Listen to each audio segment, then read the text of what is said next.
তো আজকে আমরা আমাদের ওয়েবসাইটের এখানে যে লোগোটা আছে এই লোগোটা চেঞ্জ করব। লোগোটা কিভাবে চেঞ্জ করবেন সেটাই মূলত দেখাবো। তো লোগো চেঞ্জ করার জন্য আমরা আমাদের এডমিন প্যানেলে চলে যাব। এরপর এখান থেকে লেআউটে যাব। লেআউটে যাওয়ার পর স্ক্রল করে টপ নেভিগেশনের নিচেই এখানে লোগো নামে একটা অপশন পাবেন, এটা জাস্ট এডিট করবেন। এডিট অপশনে ক্লিক করে আপনি এখানে তিনভাবে লোগো সেট করতে পারবেন। একটা হচ্ছে আপনি ইনপুট ইমেজ ইউআরএল, আপনি কোনো একটা ইমেজ, যেমন এটা হচ্ছে একটা ইমেজ, আপনি জাস্ট সার্ভারে থাকা ইমেজের যে লিঙ্কটা আছে এই লিঙ্কটাকে জাস্ট আপনি কপি করে নিয়ে আপনি যদি এখান থেকে এখানে দেখেন ইনপুট ইমেজ ইউআরএল দিয়ে তারপর এই যে এখানে ইমেজের ইউআরএলটা দিয়ে দেন, তাহলে কিন্তু সেই ইমেজটা এখানে চলে আসবে। অথবা আপনি যদি চান যে আপলোড ইমেজ ফ্রম কম্পিউটার, আপনি আপনার পিসিতে থাকা ইমেজটা এখানে আপলোড করবেন, তাহলে এটা সিলেক্ট করলে আপনি এখান থেকে চুজ এ ফাইল, চুজ ফাইলে ক্লিক করে আপনি এখান থেকে আপনি আপনার ইমেজটা কিন্তু এখান থেকে সিলেক্ট করতে পারবেন। সিলেক্ট করলে এই ইমেজটা কিন্তু এখানে চলে আসবে, এরপর আপনি এটাকে সেভ করতে পারবেন। তো আমার যেহেতু ইমেজ তৈরি করা নেই, দেখতে পাচ্ছেন আমাদের ইমেজটা কিন্তু এখানে চলে আসছে। তো এটা ইমেজটা চলে আসার পর আপনি এখান থেকে জাস্ট সেভ করে দিলে কিন্তু ইমেজটা এখান থেকে সেভ হয়ে যাবে। এখন আমি যদি এটাকে আবারও রিলোড দেই, রিলোড দেওয়ার পর এখানে কিন্তু আমার ইমেজটা চলে আসছে। তো ইমেজটার হাইট ওয়েট ঠিক নেই, এই জন্য এরকম দেখাচ্ছে। তো আপনি এটাকে নির্দিষ্ট পরিমাণ হাইট এবং উইট, এবং এটার হাইট এবং উইট হবে এখানে দেখতে পাচ্ছেন 192/74, অর্থাৎ আপনার এটার উইথ হবে 192 এবং হাইট হবে 74 পিক্সেল। তো এই অনুযায়ী আপনি ফটোশপ বা ইলাস্ট্রেটর দিয়ে সুন্দর একটা লোগো ডিজাইন করে জাস্ট এটা আপনি এখানে আপলোড করে দিবেন, তাহলে এটা সুন্দরভাবে বসে যাবে। তো এটা যেহেতু হাইট ওয়েট ঠিক নেই, এই জন্য এরকম দেখাচ্ছে। তো আমি যেটা করব, আমি এখান থেকে এটা সরিয়ে দিব। এরপর আমরা এই যে আমাদের এই যে অফিসিয়াল যে নিডম্যাগের যে ইউআরএলটা ছিল এই ইউআরএলটাকে নিয়ে আবার এখানে বসিয়ে দেব।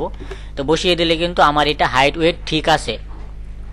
তো এরপর আমরা যেটা করব, এখানে যে শ্রিঙ্ক টু ফিট এটা এনাবল করে দেবো। এটা এনাবল করে দিলে আমার একটা 192 পিক্সেল উইটে এটা ফিট হয়ে যাবে। এরপর এটা আমরা সেভ করে দিলে কিন্তু আমাদের ইমেজের আমাদের যে আগে লোগোটা ছিল কিন্তু সেই লোগোটাই চলে আসছে। এখন এখানে আরেকটা জিনিস দেখায় আপনাদেরকে, সেটা হচ্ছে যদি আপনি কোনো একটা ইমেজ লোগো হিসেবে সেট করেন, সেটা ইউআরএল হোক অথবা আপনি আপনার কম্পিউটার থেকে আপলোড করেন, যেইটাই হোক না কেন, যদি আপনি কোনো একটা ইমেজ আপলোড করেন লোগো হিসেবে, তাহলে সেইটা আপনি এখান থেকে ইমেজের যে প্লেসমেন্ট হবে, প্লেসমেন্টটা কি করবেন, instead of title and description, এই মিডলে যে সেটিংটা আছে এইটা সবসময় সিলেক্ট করে দিবেন, তাহলে আপনার লোগোটা সুন্দরভাবে দেখা যাবে। এখন এখান থেকে আপনি যদি behind the title and description দেন এবং এটা সেভ দেন, সেভ দিলে এখন দেখেন এখানে লোগোটা দেখাচ্ছে। এখন আমরা যদি এটাকে রিলোড দেই, রিলোড দিলে দেখতে পাচ্ছেন এই যে এটার পিছনে কিন্তু আমার আরেকটা লেখা চলে আসছে, যেটা হচ্ছে আমার ওয়েবসাইটের টাইটেলটা চলে আসছে কিন্তু। সো টাইটেল এবং ডেসক্রিপশনটা চলে আসছে, তো লোগোটা একদম বাজে দেখাচ্ছে। তো এই জন্য আপনি যখন কোনো একটা ইমেজকে লোগো হিসেবে ব্যবহার করবেন তখন এই মিডল পয়েন্টে যে সেটিং আছে instead of title and description এইটা এনাবল করে দিবেন এবং এখানে শ্রিঙ্ক টু ফিট এটা এনাবল করে দিবেন, এরপর সেভ দিয়ে দিবেন।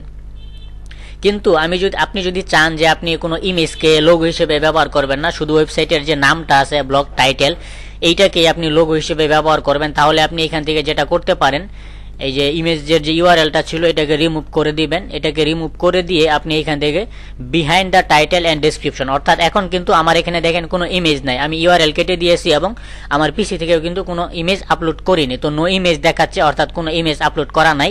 এরপর আপনি যেটা করবেন, behind the title and description যেটা আছে এইটাকে সিলেক্ট করে দেবেন। সিলেক্ট করে দিয়ে যদি সেভ দেন, সেভ দিলে যেটা হবে, এখন যদি আমরা রিলোড দিই, রিলোড দিলে শুধুমাত্র আমাদের ওয়েবসাইটের যে টাইটেলটা ছিল সেই টাইটেলটাকে কিন্তু লোগো হিসেবে দেখাচ্ছে। এবং ডেসক্রিপশন আমরা যদি দেই, এখান থেকে আমরা যদি যাই, এরপর এখানে ডেসক্রিপশন দেই, আমরা যদি এখান থেকে দেই, আমরা যদি এখান থেকে দেই বেস্ট নিউজ ওয়েবসাইট, এটাকে যদি আমরা টাইটেল হিসেবে দেই, টাইটেল হিসেবে দিয়ে আমরা যদি সেভ করি, সেভ করে দিয়ে আমরা যদি এটাকে আবারও রিলোড করি, তাহলে দেখতে পাচ্ছেন আমার এই যে অ্যাপ ওয়েবসাইটে যে নাম ছিল সেই নামটা এবং নিচে কিন্তু আমার সেই ডেসক্রিপশনটা শো করতেছে, অর্থাৎ এখন আমার ওয়েবসাইটের এইটাই হচ্ছে একটা লোগো হিসেবে কাজ করতেছে। তো আপনি যদি টাইটেল এবং ডেসক্রিপশনকে লোগো হিসেবে সেট না করেন, তাহলে একটা ইমেজ আপনি 192/74 এই পিক্সেলে আপনি একটা ইমেজ ডিজাইন করবেন, ডিজাইন করে সেই ইমেজটা এখানে আপলোড করে দেবেন। তো আমি আপাতত ইমেজটাকে রাখতেছি, আমি এই লিঙ্কটাকে আবারও কপি করে নিয়ে এখান থেকে লিঙ্কে বসিয়ে দিলাম, তো আমার ইমেজটা চলে আসছে। তো এখন আমি যেহেতু ইমেজ ব্যবহার করতেছি সেই জন্য আমি এখান থেকে ইমেজ প্লেসমেন্টটা এটা মিডল করে দেবো, এরপর এখান থেকে আমি এটা সেভ করে দেবো।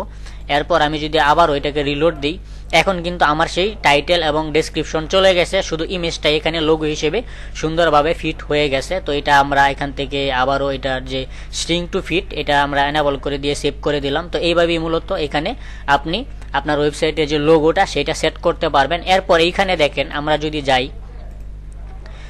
যদি যাই এখানে দেখেন অ্যাডস এর মধ্যে হেডার অ্যাডস এর মধ্যে কিন্তু এখানে আপনি এডিট করে এখানে দেখেন একটা ছবিকে হেডার অ্যাডস হিসেবে দেওয়া আছে। তো এইখানে দেখেন এই হেডার অ্যাডসটা কিন্তু শো করতেছে। এখন এইখানে মূলত অ্যাড হবে তখন যখন আমরা গুগল অ্যাডসেন্স নিয়ে আমরা আমাদের এই ওয়েবসাইটটাকে মনিটাইজ করব, তখন এইখানে গুগলের একটা অ্যাড শো করবে। তো আপাতত সেই অ্যাডের জন্য এখানে একটা জায়গা রাখা হয়েছে।